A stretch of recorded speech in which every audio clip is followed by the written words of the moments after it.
Olá, bem-vindos a mais uma conversa com o especialista. Estamos hoje aqui com a doutora Isabela Cabelo Abuchedi.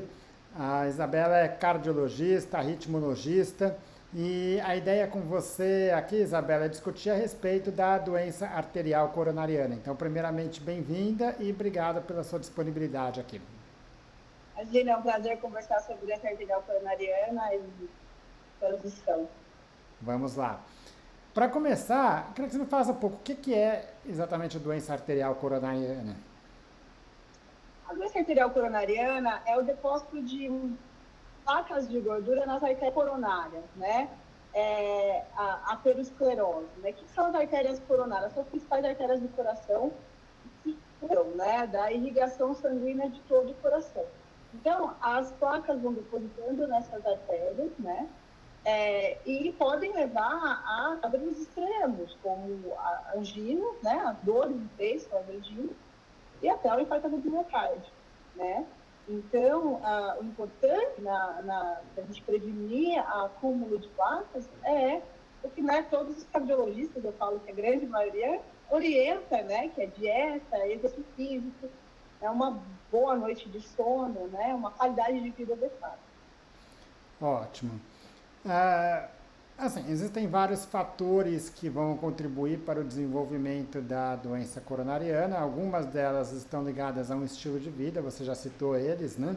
Então, questões alimentares, controle de peso, prática de atividade física, né? Mas, basicamente, você está pensando aí em pessoas que têm um estilo de vida inadequado, né? Agora, você pode dizer que a doença arterial coronariana ela está restrita a esse tipo de paciente ou uma pessoa jovem, ativa e aparentemente saudável, ela pode ter também a doença coronariana? Sim, ela pode ter. Existe o que eu costumo brincar com os pacientes, não vamos brincar, mas assim, conversar de modo informal é que dieta, exercício físico, sono, a gente consegue, são fatores modificáveis, né? Mas existe causas genéticas, causas familiares, né? Então, pacientes com história familiar francamente positiva para a doença arterial coronária, principalmente parentes de primeiro grau que tiveram, né? Pais e mães, né? Pacientes que têm doenças genéticas, como a hipercolesterolemia familiar, né? Também são mais propícios, né? Pacientes que são diabéticos, né? Então, existem causas genéticas e hereditárias que também podem aumentar o risco apesar de o paciente ter toda uma dieta adequada, praticar atividade física, não fumar, ter uma boa noite de sono, ter medidas gerenciais para o estresse. Ótimo. Bom, um dos problemas da doença coronariana é que ela é uma doença que a gente fala que ela é silenciosa, né? Ou seja, a pessoa desenvolve ela ao longo de vários anos, né? Antes que apareça algum sinal ou sintoma. E em alguns casos, e a preocupação que existe com ela é o risco de complicações graves, especialmente cardiovasculares ou tromboembólicas, né? Então, AVC, o infarto do miocárdio. E a gente sabe que em alguns casos essas são as primeiras manifestações da doença, né? Então, quando é que a gente tem que pensar nesse diagnóstico naquela pessoa que não tem a menor ideia de que possa ter uma doença cardiovascular? Bom, primeiramente, eu sempre pauta e pontuo que a gente tem que sempre cuidar do coração, né? Principalmente pessoas acima de 35 anos, né? Fazer um check-up regular, né? Uma screening, que a gente fala, né? Uma avaliação cardiológica, se tem alguma alteração, né? Em exames, enfim, que possam indicar. Suspeitando de doença arterial coronária, sintomas principais, uma dor no peito, né? Principalmente relacionada ao esforço, uma dispneia, uma falta de ar súbita relacionada também, principalmente relacionada ao esforço, que não tinha antes, né? Então, esses são os principais pontos que tem que ficar alerta, né? E eu sempre, como eu falei, eu sempre pontuo cuidar do coração, né? Então, sempre adotar medidas preventivas, né? Mas acho que esses dois sintomas são os que orientam a ficar, né? Ficar atento, né?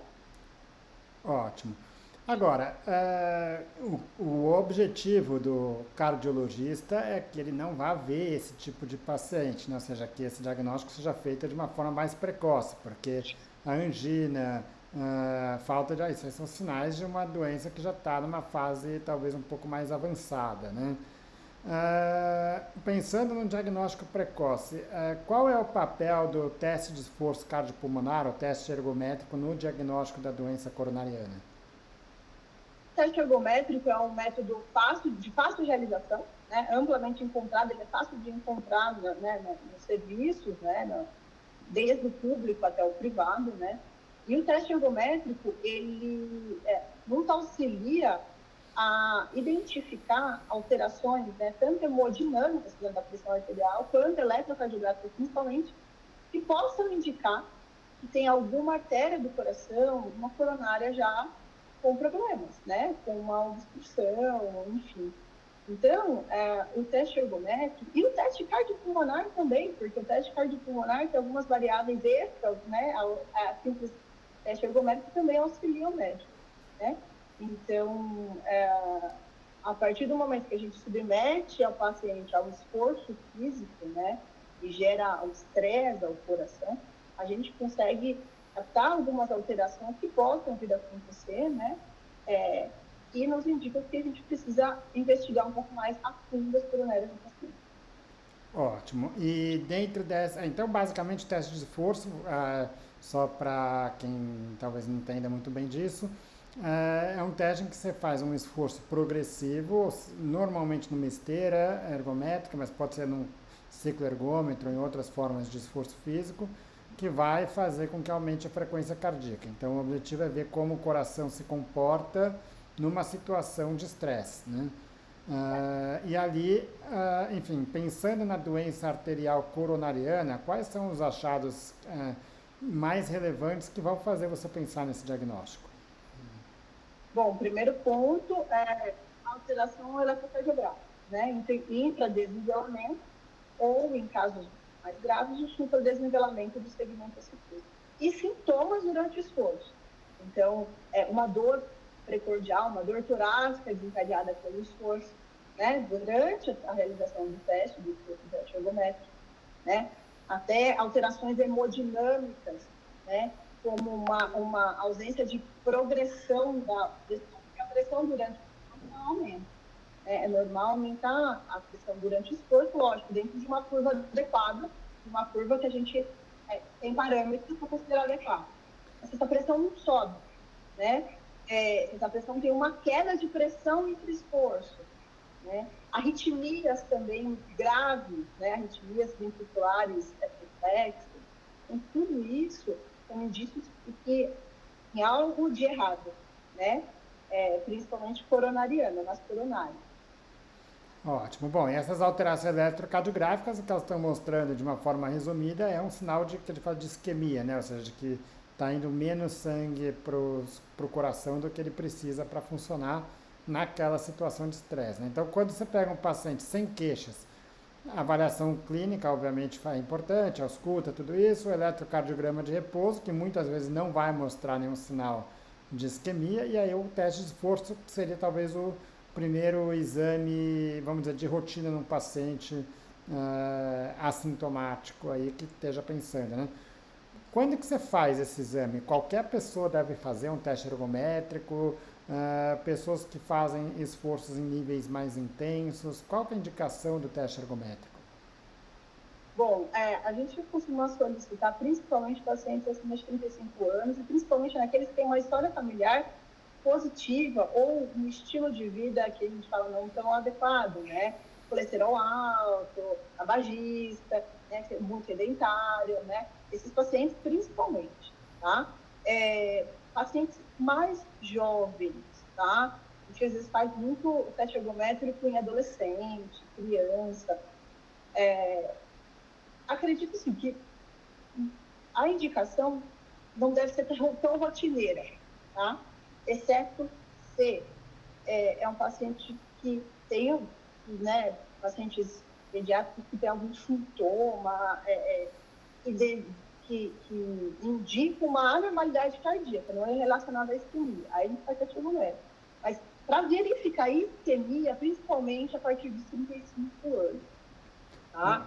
Pacientes atletas, tá? Que tem alta carga de exercício, sim, é importante. Tá? Não só para ver isquemia, mas para ver outras alterações, né?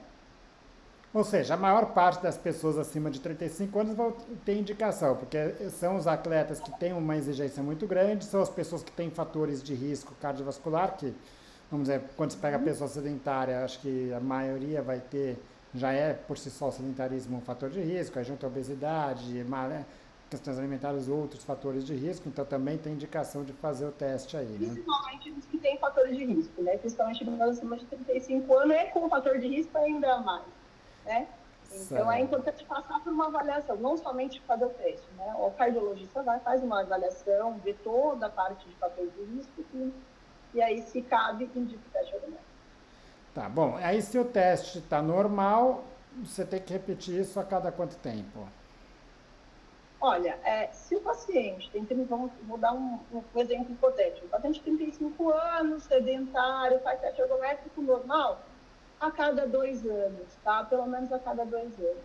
O paciente atleta, tem uma alta carga de exercício, tem uma história familiar positiva, a gente até anualmente recomenda, tá? Agora, se o paciente, ele tem algum sintoma, retorna no médico, antecipa realmente a realização. Mas pelo menos em 1 a cada 2 anos. Entre 1 a cada 2 anos a gente recomenda o teste hormonal. A depender muito de cada caso. Ótimo. Bom, tendo algum achado sugestivo de doença coronariana num teste ergométrico, um dos exames que é muito utilizado é a angiotomografia, né? O que é esse exame, como é que ele é feito e de que forma que ele auxilia no diagnóstico da doença coronariana? Bom, a angiotomografia, ela é uma tomografia, né, que vai em injeção de contraste iodado, tá? Para a gente verificar de modo anatômico, morfológico, as coronárias, né? Porque o teste ergométrico é um teste funcional, né? Porque a gente vai submeter o coração ao estresse físico e vai ver como está a função do coração se é ligação normal. A angiotomografia, como eu falei, é um teste anatômico, né? É um exame anatômico. Então, o paciente ele vai para um aparelho de um tomógrafo, né? Vai ser injetado um contraste, esse contraste vai marcar as artérias coronárias, né? E aí nós vamos conseguir visualizar se tem alguma placa nessas artérias, né? De modo, como eu falei, anatômico. A gente vai ver toda a anatomia coronariana e vai ver se tem alguma placa que está causando alguma obstrução de fluxo. Ótimo. Bom, esse seria o primeiro exame, talvez, num paciente que tem algum achado positivo ali no teste ergométrico. Um teste pouco invasivo, né? Principalmente, assim, isso tem que ser muito individualizado, tá, João? Pacientes que têm uma alteração um teste francamente positivo, né, baixo risco. Aí você pode sim lançar a mão de uma tomografia para ver antes de submeter o paciente a um cateterismo, algum exame mais invasivo, né? Agora, são pacientes de alto risco, né, que fazem um teste ergométrico, então o teste ergométrico bem positivo, né? Não, esse teste é positivo, aí sim. Ou o paciente, durante o teste ergométrico, ele faz um supradesisolamento com dor, ele infarta, né, durante o teste ergométrico, esse é cateterismo, né? Então, a gente tem que sempre individualizar. Ótimo. O que é o score de cálcio e para que ele é utilizado na doença coronariana? O score de cálcio, ele é um teste de screening, né? Um teste de detecção. Normalmente, particularmente na minha prática, eu peço para os pacientes juntamente com um teste ergométrico. E se tem, às vezes, placa calcificada, que é uma placa um pouquinho mais estável, eu consigo me inferir como é que está. Se tem score de cálcio muito elevado, né? O paciente tem história familiar, aí sim eu parto para a investigação um pouco mais aprofundada. Então, é um teste de detecção. Ele vê a quantidade de cálcio nas artérias, ele infere, né, por método indireto, a quantidade de cálcio nas artérias do coração. Ótimo, mas como é que é feito esse score? Então, o paciente também vai com tomógrafo, né? Então, ele vai para tomografia, mas não é injetado com traço, né? Por meio de cálculo, de detecção, de aferição das artérias, eles conseguem detectar e quantificar, mas não é injetado com traço, né? Diferente da angiotomografia. E é um teste, você disse um teste de triagem, ou seja, um teste para quem não tem o diagnóstico e Sim, eventualmente tá sendo suspeito a doença coronariana, paciente de risco, você faz o teste de esforço e faz o score de cálcio. sim, normalmente eu faço screen. Aí ele tem. Agora, tem assim uma coisa que esbarra a gente, às vezes, a pedir é convênio, né? Tem convênio que não autoriza, né? Bom, aí é uma Então, questão outra aí de isso burocrática sempre, né? burocrática, mas normalmente eu peço. Eu peço paciente, principalmente o paciente que tem história familiar positiva, né? Paciente jovem, não sente, paciente de 35, 40 anos, tem uma história familiar positiva para a doença coronária, né? Pai que teve um infarto com 40, 50 anos, história francamente positivo, familiar, francamente positivo, eu costumo pedir, né, adicionalmente. Ótimo. E um score, ele basicamente, o significado do score é justamente isso, ele vai dosando, né, as quantidades ali de calcificação, né? Isso, analisa o cálcio em cada artéria e quantifica. Score de Exato. cálcio alto por percentil, né, para a idade, ou não, score de cálcio zero. Se o score de cálcio zero, a ergométrica normal, eu fico mais tranquila, né? Agora, o ergométrico normal, mas tem um score de cálcio elevado, muito elevado, paciente com fator de risco, aí é a procura. Nesse caso, você faz o quê, então? Um teste ergométrico normal e o score de cálcio. Nós cálcio bem elevado, paciente com fator de risco, aí a gente vai investigar um pouco mais profundamente, né? Tá, com os outros exames, talvez exames de imagem, coisa assim, né? Agora, ele é usado também para segmento, quer dizer, o paciente que fez o diagnóstico, você está tratando, está lá fazendo a atividade física dele, o score de cálcio você vai ficar repetindo isso para acompanhar esse paciente? Olha, depende do caso, né? Se o paciente, vamos supor, fez o score de cálcio zerado, não vejo necessidade de ficar repetindo toda a avaliação, tá? Agora, se teve alguma modificação nesse curso, né? O paciente começou a ter um sintoma, algo que, né, que não é o comum, né? Ah, eu estou fazendo um exercício, eu estou mais cansado, né? Faz o teste ergométrico normal, aí sim, peço esporte cálcio para comparar. Lógico, não é rotineiro, né? Mas sim, depende do caso, tem que pedir às vezes para repetir, mas né, depende da evolução. Ótimo. Antes de partir para as partes mais invasivas, ainda pensando em diagnóstico, né? Os exames, existem vários exames que são usados na doença coronariana, né? E a ideia aqui é tentar direcionar um pouquinho e falar, olha, como que a gente vai pensar nessa investigação, né? Olha, teve um teste ergométrico positivo, ou teve um score de cálcio positivo, ou vamos investigar um pouco mais. Já falamos da angiotomo. Um outro exame que é usado nessa sequência seria a cintilografia coronária, né? A cintilografia é um teste funcional também, ele é usado para diagnóstico, né? Normalmente a gente pede, quando o paciente às vezes não pode fazer o ergométrico, nem o supraergômetro, né? Tem algo ortopédico que impeça, ou não consegue mesmo fazer o ergométrico. Tem pacientes que não conseguem deambular na esteira, não tem muita prática, não conseguem bicicleta, né? Principalmente pacientes idosos, né? Com dificuldade de marcha, enfim. A gente precisa de uma avaliação funcional, eu peço a cintilografia, mas não só isso, né? A cintilografia tem uso amplamente indicado, né? É um teste, como eu falei, funcional, né? Ele tem uma sensibilidade um pouco superior ao teste ergométrico pela imagem cintilográfica, né? Então, é um exame muito importante para a gente também fechar esse diagnóstico. Ótimo. E aí, para finalizar, em termos de investigação, a gente tem a angiografia, né? A angiografia é um teste de imagem, né? Que pode ser combinado a algumas formas de tratamento, né? Mas especificamente em termos de investigação, o que a angiografia faz e o que ela ajuda nesses pacientes para pensar em tratamento aí, né? cateterismo, O cateterismo, a angiografia, né? essa angiografia. Bom, o cateterismo ele é mais invasivo, né? Vamos supor que o paciente veio no meu consultório, eu fiz uma avaliação, dei uma alteração no teste ergométrico, a paciente de baixo risco, fiz uma angiotomografia, tem uma lesão importante, né? Aí eu faço o cateterismo, porque ele vai com o catéter, né?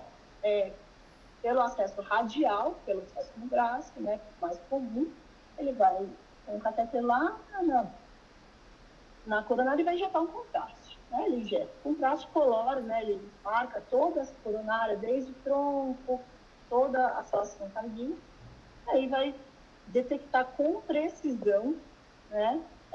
Porcentagem de obstrução, placa, localização, né?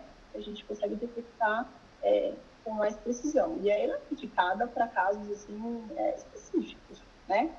O paciente que sintoma, né, que chegou no pronto-socorro com angina instável, né, ou chegou infartado, cateterismo, paciente que teve uma alteração positiva, que esse paciente tem algum cateterismo. Então, assim, cada caso específico, né? Mas o cateterismo é o exame mais invasivo que temos para detecção. Ótimo.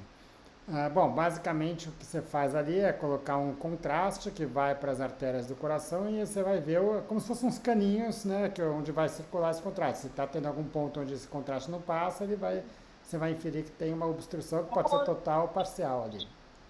Perfeito. Se o contraste parar, se tiver ou se alguma artéria que está passando um filamento de contraste, a gente consegue detectar a magnitude da obstrução.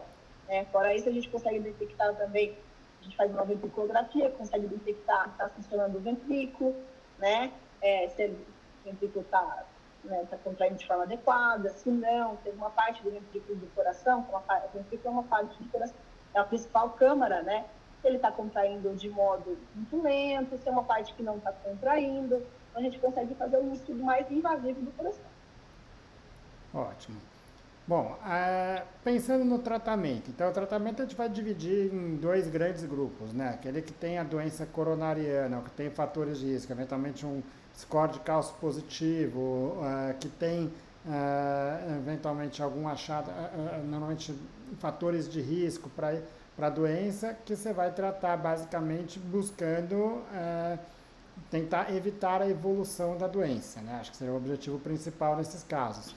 E aí a ideia é corrigir todos aqueles fatores de risco que foram discutidos, desde sedentarismo, colesterol, obesidade, enfim, os fatores, focar muito nisso. Em termos de tratamento medicamentoso, existe alguma forma de tratamento específico para a doença coronariana? Olha, como você falou, primeiramente, corrigir os fatores, né, evitáveis, modificáveis, como dieta, exercício físico, sedentarismo, interromper tabagismo, né, gerenciar estresse, enfim. Agora, o medicamentoso, especificamente, eu vou dar uma medicação que vai bloquear e não vai evoluir. Não, a gente trata os fatores de risco. Então, uma colesterol alto, né, um colesterol elevado, detectou uma resistência à insulina, uma glicemia elevada, ou fez diagnóstico de diabetes, né? Então, a gente usa medicações para tratar essas patologias, né? E podem constituir a gênese da doença arterial coronária, né? Então, uma medicação, uma medicação que vai curar, né? Não, a gente tem evolução de doença. Ótimo. A principal complicação da doença coronariana são os fenômenos tromboembólicos e isquêmicos, né? Então, o AVC, o infarto agudo do miocárdio. E aí muitas pessoas com medo dessas complicações, elas acabam não abandonando a prática de atividade física, né? E às vezes até recomendado aí, o coração não vai aguentar, né? A ideia, a gente ouve muito isso. Isso faz sentido, quer dizer, eu acho que a gente vai ter depois uma discussão mais focada na parte de atividade física na doença arterial coronariana, né? Mas só aqui como um trabalho geral, é recomendável fazer atividade física, o esforço? Como é que isso é conduzido no paciente que já tem uma doença coronariana diagnosticada? Bom, primeiramente, o exercício ele é recomendado em pacientes com doença aterosclerótica estável, tá? Então, por isso que a gente sempre bate na tecla. Quer fazer atividade física? Você tem alguma doença aterosclerótica já detectada? Vamos fazer uma avaliação, né? Pré-participação, né, esportiva, vamos ver se está tudo bem, né? Se tem alguma alteração que te impede de praticar atividade física com segurança. Então, é muito importante fazer toda uma avaliação cardiológica pré-participação. A gente constantemente vê pacientes, agora teve um recente na minha Maratona Internacional de São Paulo, né? Que o paciente teve uma morte súbita, né? Então, é importante, é muito importante fazer uma avaliação cardiológica pré-participação, para ver se está tudo bem. Você pode praticar atividade física com segurança. Ótimo, a gente pode dizer que para a maior parte dos pacientes ela é indicada e aí a avaliação vai de fato avaliar a segurança disso, né, e orientar na prescrição aí dos exercícios. Sim, a maioria dos pacientes, sim, está indicada, desde que, como eu falei, faça uma avaliação antes de praticar e aí veja também a intensidade, né? Tem muita gente que já quer, está sedentário, já quer começar a fazer atividade física em alta intensidade, então não, é importante que faça toda, né, uma progressão, né? E se possível, né, eu sempre indico, indicar para os pacientes uma avaliação, um acompanhamento pelo educador físico, né? Junto para ir dosando, né? Se for, lógico, possível, né? Se tiver uma orientação, para uma orientação mais correta, né? Ótimo. Bom, até aqui a gente viu os pacientes estáveis, né? Então, aqueles pacientes que estão assintomáticos, que, enfim, num teste de esforço não vai mostrar uma isquemia mais importante, que não vai mostrar outros sinais de risco da doença coronariana, né?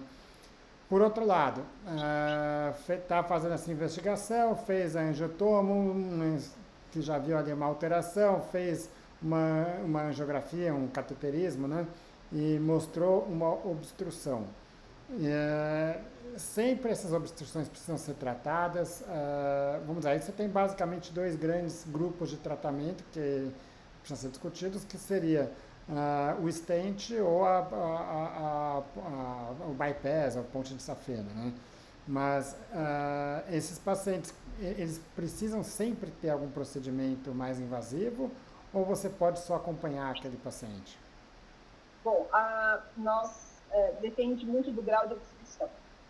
Tá? Esse é um fator muito que a gente sempre discutir. Quando eu vejo que o paciente tem uma obstrução, tem que quantificar o quanto que é essa obstrução, né? Uma obstrução de 30%, 40% é tratamento clínico. A gente consegue fazer um tratamento clínico com todos os arsenais, né, medicamentosos que expõem, como estatina, uma aspirina, enfim, a gente consegue tratar clinicamente. Agora, se são placas importantes, está levando uma obstrução de moderada a importante, tá? A gente sempre discute com o profissional né, com o hemodinamicista, né, para ver se é abordável essa lesão por angioplastia, né, se o ângulo permite, se a localização permite uma abordagem, né, às vezes a lesão está numa localização que não permite a gente colocar, na maioria das lesões, a gente consegue, né? O hemodinamicista consegue fazer uma angioplastia, mas às vezes tem muita lesão, paciente é triarterial, né? Paciente grave, triarterial, né? Ou mais de triarterial, a gente pode falar várias artérias coronárias acometidas. Aí, tem casos que a gente consegue colocar stent, mas tem casos que não. Aí vai para a cirurgia de revascularização do miocárdio. Então, como eu falei, cada caso é um caso, principalmente em pacientes que têm mais de uma lesão abordada, né? Então, eu acho que é muito importante, pelo menos eu adoto muito essa conduta de sempre conversar com o médico que fez o cateterismo, que viu a característica da lesão, né? Que estudou de modo mais invasivo, né? Para a gente tomar uma decisão. E, logicamente, participar o paciente, conversar com o paciente, orientar ele da melhor forma possível. Ótimo, mas quando você faz um cateterismo, o cateterismo ele já é um exame invasivo, né? Que você vai usar um catéter que vai até o coração, né? é comum você fazer já, por exemplo, um stent ou tomar uma decisão ali na hora para não ter que fazer um outro procedimento no segundo momento? Você faz um cateterismo já pensando num stent, por exemplo, ou não? Você faz ali e depois vai avaliar para tomar uma decisão? Depende muito do que você vai encontrar, né? O que vai ser encontrado, às vezes é uma lesão muito importante, é uma lesão de tronco muito importante, que a gente já, né, diz, não, tá, para afirmar o diagnóstico, para quem está tendo dor, aí sim, dependendo do caso, até costuma já aproveitar o procedimento que faz, né? Vamos supor, o paciente infartou, né? O paciente vai, teve dor no peito, mas o paciente infartou, fez o cateterismo, lesão suboclusiva, a gente fala, né? Uma lesão importante. Já abre essa artéria, né? Já faz angioplastia, né? Então, vai depender muito do caso, do sintoma, do quadro do paciente. Ótimo. Bom, Isabela, até a gente já acho que deu para discutir bem, né? Primeiro, a importância de uma avaliação regular, mesmo em pessoas jovens e fisicamente ativas. Jovens que a gente está falando, geralmente a partir de 35 anos, a não ser que tenha outros fatores de risco, né? Mas numa pessoa que aparentemente está saudável, né? A importância das medidas de estilo de vida no paciente que tem um diagnóstico, mas ainda com um quadro que não exige uma intervenção maior e a necessidade aí, eventual de algumas intervenções, né? Um ponto que é muito discutido, acho que é a questão da atividade física, né? Tanto em relação à segurança, como fazer, como prescrever. Isso a gente vai ter essa discussão num outro conteúdo, num outro vídeo. Mas acho que assim, até aqui deu para entender bem de resto sobre a doença. Então eu queria te agradecer mais uma vez a disponibilidade e contar com você aqui nessas outras discussões. Muito obrigada pela disposição. Obrigado mais uma vez, Isabela.